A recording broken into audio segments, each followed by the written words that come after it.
What's up, boys? In today's video, we're going to learn how to play against StarGate.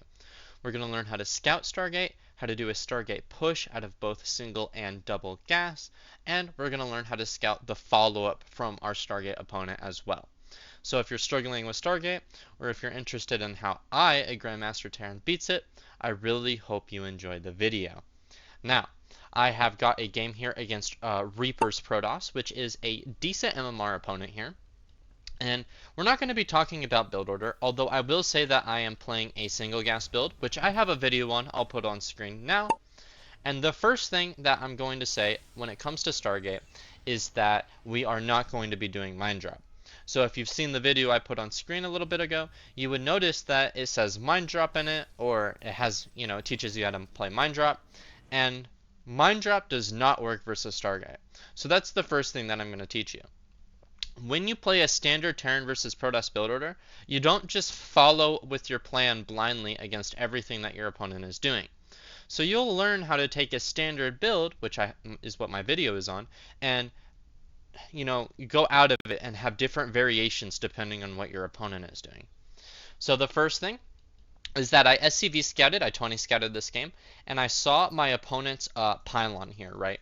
Now, that's not necessarily, important, but as the player, I'm already acknowledging where one of the pylons are, and you'll see why that matters in a second.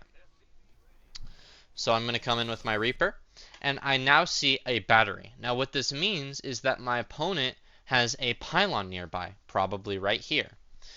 Now, Protoss has to build their tech at one of their two pylons, so by scouting the pylon on the low ground with my SCV, and by seeing this battery, I already know that I can confirm the scout on the tech. Now with that said, I'm going to kill a probe here, I believe before the battery finishes, which is great, and I'm going to send the Reaper into the behind the mineral line and scout the StarGate. Now, if your opponent Reaper walls like this in the main base, you actually have a really hard time scouting the tech and keeping the Reaper alive. That's why they wall like this, is for that exact reason. So if you scout the tech and the Reaper dies, it's completely fine if they're setting up their SimCity like that. In fact, I think that it's worth it. So with that out of the way, we've scouted the StarGate. Now let's talk about how to play against it. So of course this is a single gas build order. I don't know if I said that already. But the first thing we're going to do is make a car. Now, the car is something that you should do normally, even if you're playing versus Twilight. The car allows you to scout the third base. So the car is an important further scouting tool that I recommend that you always do. Now, on the factory, I'm not doing mine drop. I'm going for a Cyclone. I'm actually going to go for 2 Cyclones and 2 Vikings. Now, when you're playing single gas, you're going to do 2 Cyclones, 2 Vikings, and you're going to have Marines with that, of course. And with single gas, you're going to stay home. With double gas, it's different. Your units are coming out faster, so you then have a StarGate push that you can do. And that is designed to either kill your opponent or just straight up get ahead. So that is the first important distinction depending on whether you're playing single or double gas. If you want a build order guide on how to play double gas, please let me know. Now with that out of the way, we are going to see us make the units. By the way, you can make a third Viking as well. It's optional. I recommend doing it if you're playing double gas, but optional. StarGate is also the only build where you can actually play 3 starport units against. Normally, you're only making 2 starport units, Medevac Raven or Medevac Liberator, but versus StarGate, you can actually make 3 starport units. So just a little fun fact there. And like I said, we're not really going over the build order. Now let's talk about the car here. So the car is trying to scout the third base. I see a Phoenix. I see no third. I'm keeping the car around. I'm scouting this third. And then I'm going to send the car back, and I'm just trying to identify where the third is. Notice how I'm not sending it in the main base trying to kill workers. I'm trying to see the third. Now I see the lack of a third here, and I send the car home. Now, I do believe that this is a mistake from me. I think that I should have just sent the car in and saw if there was a third base, because I could have maybe blocked the third base for a little bit here, and I for sure could have scouted it. Because where it stands, I was unsuccessful in scouting the third base this game. Now with that said, If your opponent is playing Phoenix, I'm pretty sure there's going to be a third base behind it. But just, for educational purposes, you do want to scout the third base with the car. Now in this game, I was forced to either scan the third base to identify it, because I'm going to lose the car here, or I just blind counter a third base. Now, if they are playing a third base out of StarGate, I recommend you play 3cc. If they're playing two base out of StarGate, I recommend you just do your normal 730 push and keep it at home. But this game, my opponent does take the third, and I'm just going to kind of assume that he did because I saw the Phoenix, and I'm going to play 3cc. Now this isn't exactly 3cc because a normal traditional 3cc comes before your second gas, but this third CC is early in the sense that it's coming before second and third barracks. So that's an important distinction to make. This is an early third base versus Protoss. Normally you would build your barracks and a single eBay and a third gas before the third base. But here, I'm playing 3cc. Now, notice how I'm keeping my StarGate push at home, and I've made 2 Cyclones, and I'm actually going to build a tank as well. I think that the tank is good to just have defensively, so you can absolutely go for this tank, especially if you're playing 3cc. Now, I also build a single eBay here. This is a mistake. Anytime you play 3cc, you always go double eBay. And if you're not playing 3cc, you always go single eBay. So just a mistake there. I'm just going to wait for the second eBay to finish, and then I'm going to queue up my upgrades.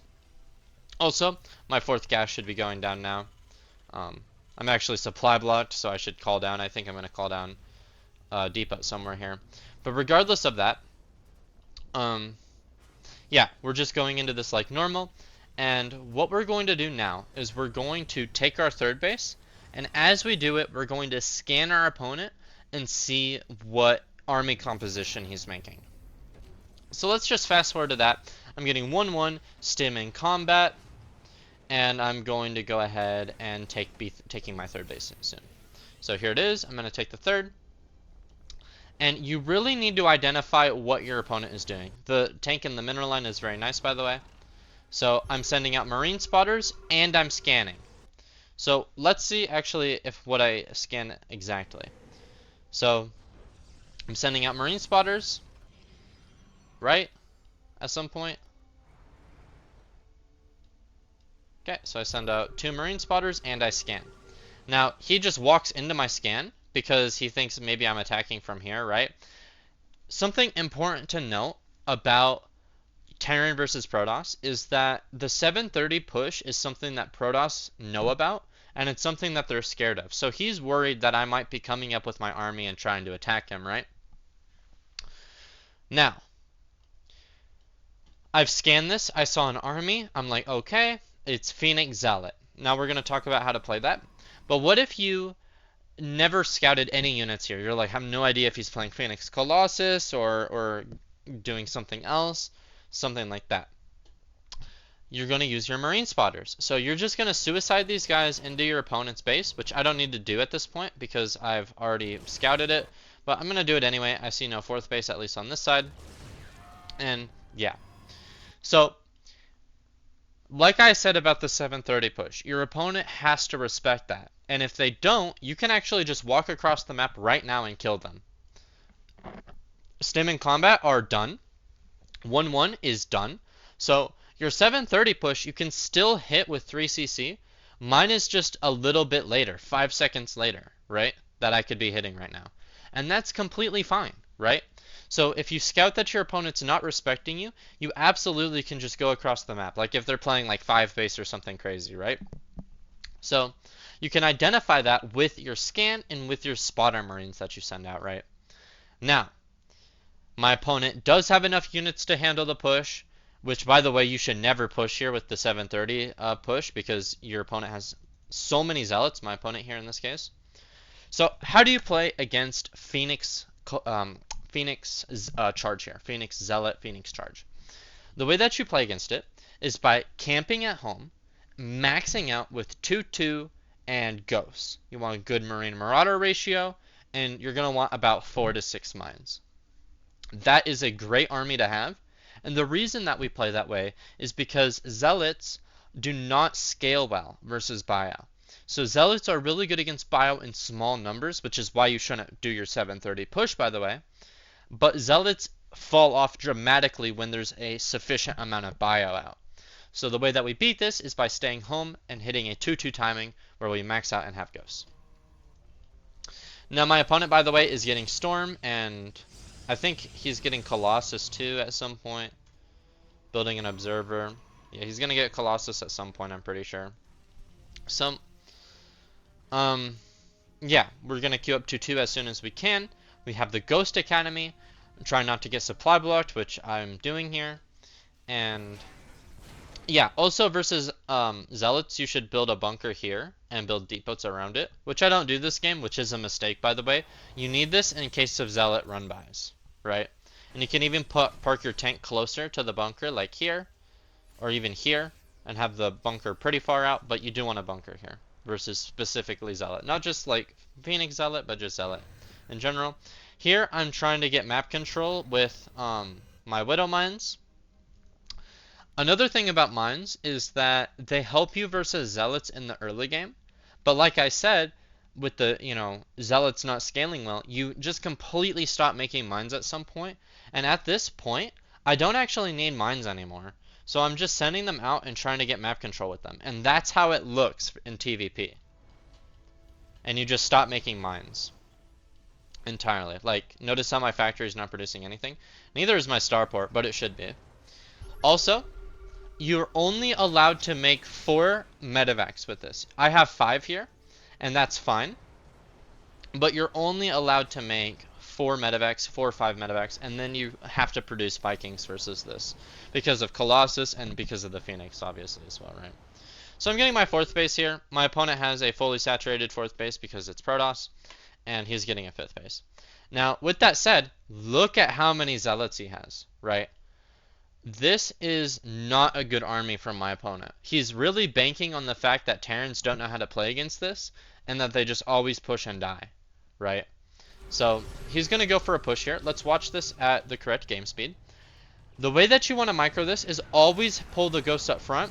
Right here, I should EMP the Phoenix, which I don't do. And I end up getting like all of my ghosts lifted, which is bad. And the mines are doing really well here, even though it's not necessary. And then I EMP all of the High Templar, and I take an amazing fight, amazing fight. Now, why did my opponent even attack into me? It's because he was desperate, okay? He needed to trade out units, and he just wasn't making a good army, and he knows that, so that's why he's doing this. So if we look at my supply, I'm about to be maxed out. And if we take a look at the upgrades, my 2-2 is about to finish. I have massive momentum here. I absolutely should go across the map. Notice how the ghosts are up front, by the way. And look at how many Vikings I have as well. So my opponent has Colossus out, has High Templar, has a decent amount of splash, but I have a really good army. So here I'm just going to notice how I keep the ghosts up front. Now, you might be wondering, do I have the ghost control grouped? The answer is no. I just control click them in the wireframe. And yeah, I'm gonna just back off versus the storms. Never fight in storms, guys. Never fight in storms. And yeah, I'm just chilling here. And I'm gonna kill the base. I'm maxed. I have my 4th base down. I have 8 racks up. Should have a 2nd starport as well. I'm making mines, which is honestly questionable. And yeah, I just won this game. So I'll just fast forward until I win. My opponent maybe is trying to warp in Dark Templar or something. I don't know, but I just win. So I really hope that you enjoyed the video. This is how you play against StarGate, guys. And notice how we took a standard build and we played something completely different, right? In the video that I put on screen at the start of the video, we're doing a 5-1-1 push. And I brought it up because we're playing the same build. We're just reacting to our opponent, right? So, this is how you play against StarGate, against Phoenix Charge. And that's it. Let me know if you have any questions, and I really hope you enjoyed the video.